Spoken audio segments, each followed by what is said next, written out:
देख रहे हैं आ कलम news TV.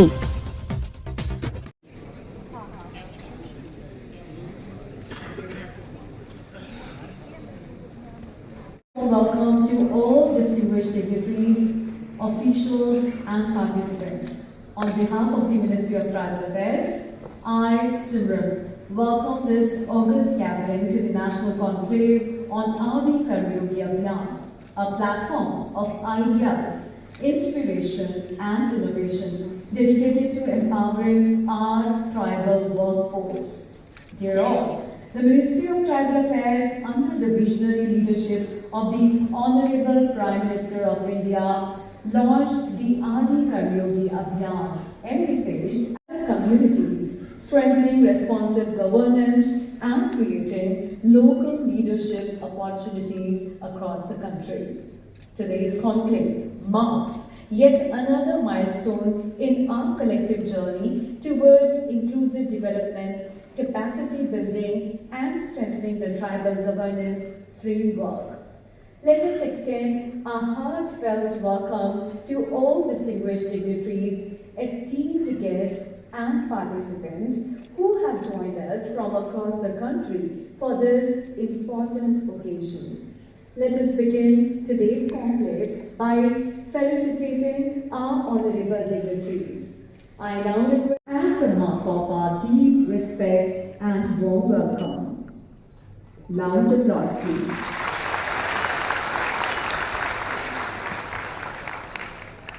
I again request Additional Secretary, Ministry of Tribal Affairs, Shri Manish Thakurji, to welcome the Honorable Minister of State for Tribal Affairs, Shri Durga Das Uikeji.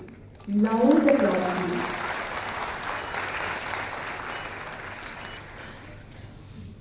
I now request Joint Secretary, Ministry of Tribal Affairs, Shri Anant Prakash Paneji, to felicitate Secretary, Ministry of Tribal Affairs, Shri Vibhu Nayarji. Loud applause please. And sir, I request you once again to welcome OSD, Ministry of Tribal Affairs, Srimati Ranjana Chopra ji. Loud applause please. Thank you, sir. To mark the auspicious beginning of today's event, may I now request our esteemed dignitaries to... The word deep reminds us of source of light, and the word Shikha reminds us of pinnacle of knowledge. Together it is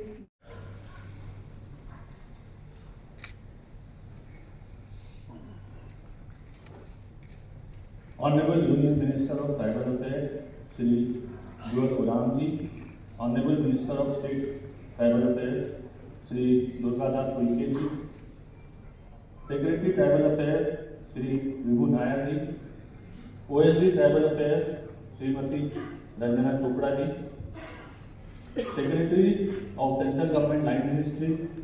ये लोगों के जीवन में परिवर्तन का महाअभियान है, एक राष्ट्रव्यापी जन आंदोलन। 30 राज्यों और केंद्र शासित प्रदेशों के जनजातीय गांवों में प्रशिक्षित आदि कर्मयोगी जनजातीय भाई बहनों और सरकार के बीच एक पुल की भूमिका निभाएंगे और हर आवश्यक सरकारी योजना का लाभ उन तक पहुंचाएंगे। आदि कर्मयोगियों का गठन 3 स्तरों पर किया जा रहा। आदि कर्मयोगी जो केंद्र, राज्य, जिला, ब्लॉक एवं गांव के विभिन्न विभागों के चयनित अधिकारी है। इनके साथ जुड़ेंगे आदि सहयोगी जैसे गांव के शिक्षक, डॉक्टर, युवा और समाज सेवी जो समुदाय के मार्गदर्शक और सहयोगी होंगे। आदि साथी भी इस गठन का अहम हिस्सा होंगे, जिसमें स्थानीय स्वयंसेवी, महिला समूह और पारंपरिक नेता शामिल होंगे जो जमीनी स्तर पर बदलाव के सहभागी और प्रेरक होंगे। इन सबकी भूमिका जनजातीय गांवों के भविष्य और प्रगति को दिशा देने में महत्वपूर्ण होगी। आदि कर्मयोगियों के लिए रीजनल स्तर पर चेंज मैनेजमेंट प्रोग्राम की व्यापक व्यवस्था की गई है, जिसे रीजनल स्तर से लेकर गांव स्तर तक कैस्केडिंग मॉडल में संचालित किया जा रहा है। रीजनल स्तर पर राज्य स्तर के मास्टर ट्रेनर्स को प्रशिक्षित किया जाता है, जो आगे जिला स्तर के अधिकारियों को प्रशिक्षण देते हैं और फिर ये प्रक्रिया ब्लॉक तथा गांव स्तर तक पहुंचती है। जनजातीय समुदायों के समावेशी विकास के लिए भारत सरकार की कई योजनाओं का क्रियान्वयन आदि कर्मयोगियों की देखरेख में होगा। हर गांव में बनेगा समुदाय के सपने और विकास लक्ष्य का विजन, जिन्हें दीवार पर चित्रण कला के माध्यम से करेंगे प्रदर्शित और साकार।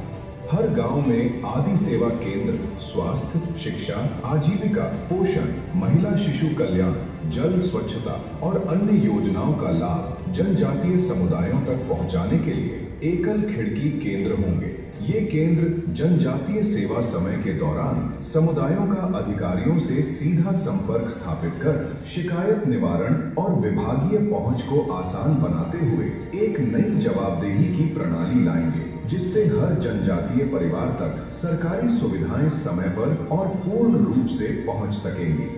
आदि कर्मयोगी अभियान जन सेवा से जन जागरण तक एक जनजातीय सेवा पथ है, जहां सेवा, समर्पण और संकल्प बदलाव के पथ प्रदर्शक हैं। इस अभियान से प्रज्वलित होगी विकास की लौ और पूरा होगा विकसित भारत का संकल्प, जहां हर जनजातीय होगा सशक्त, आत्मनिर्भर और गर्वित।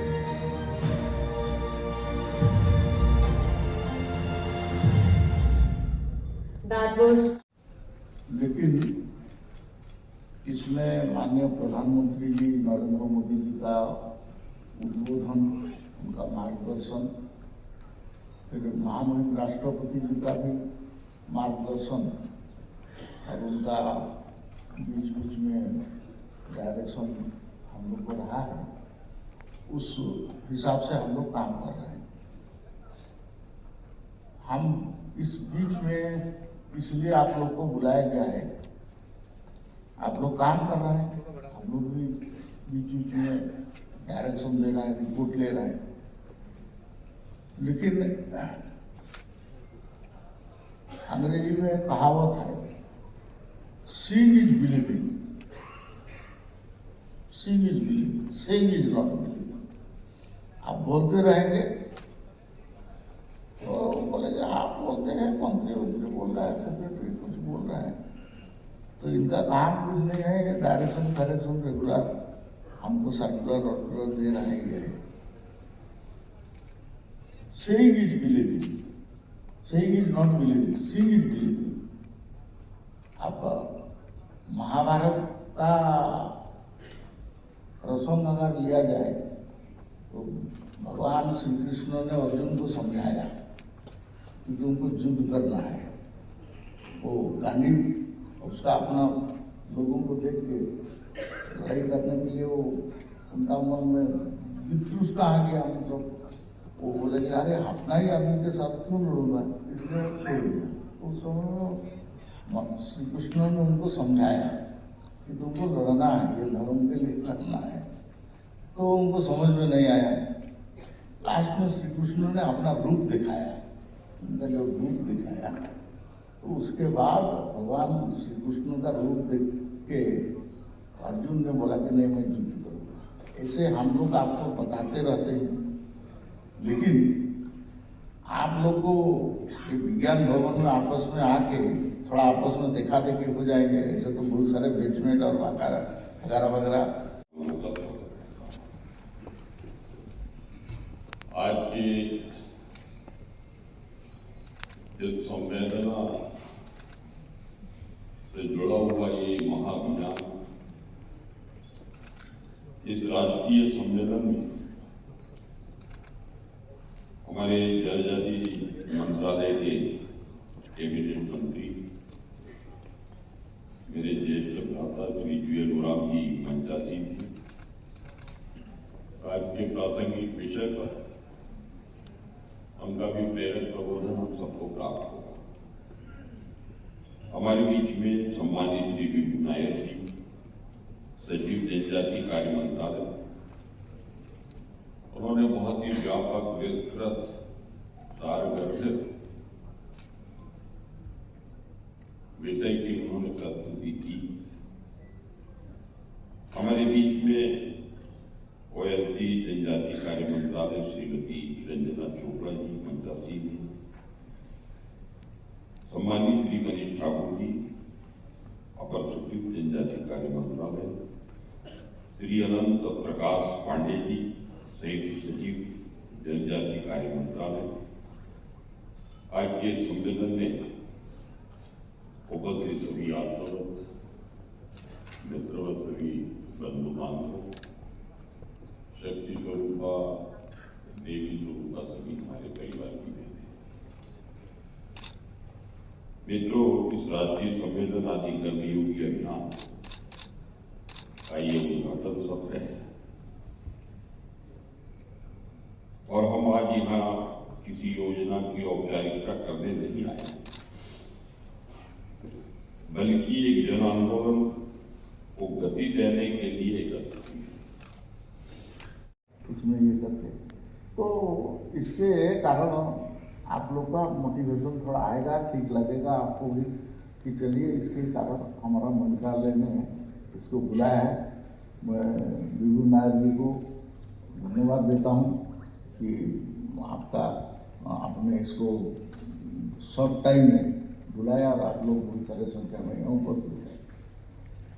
मेरे को ज़्यादा बोलना नहीं है क्योंकि आप बात तो आ चुका है, जो बोलना है वो तो ऑलमोस्ट हो गया है।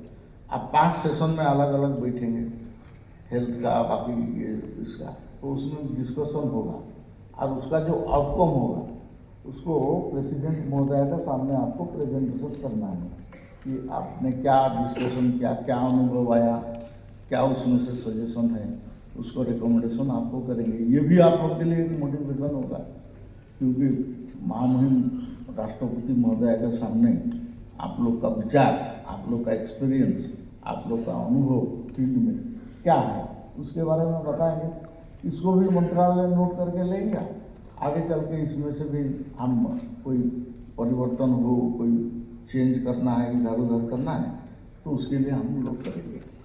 ये एक बात है, ये तो मोटा मोटी है, लेकिन जनजातीय मामला का मंत्री के नाते मैंने ये 3रा बार मंत्री, 6 बार का सांसद, हम तो कोई माने आप लोग जैसे IAS IPS बनने के लिए या कुछ अधिकारी बनने के लिए पूरा लागे रहते हैं, ऐसा मैंने पॉलिटिक्स करने के लिए मैंने कभी सोचा नहीं था।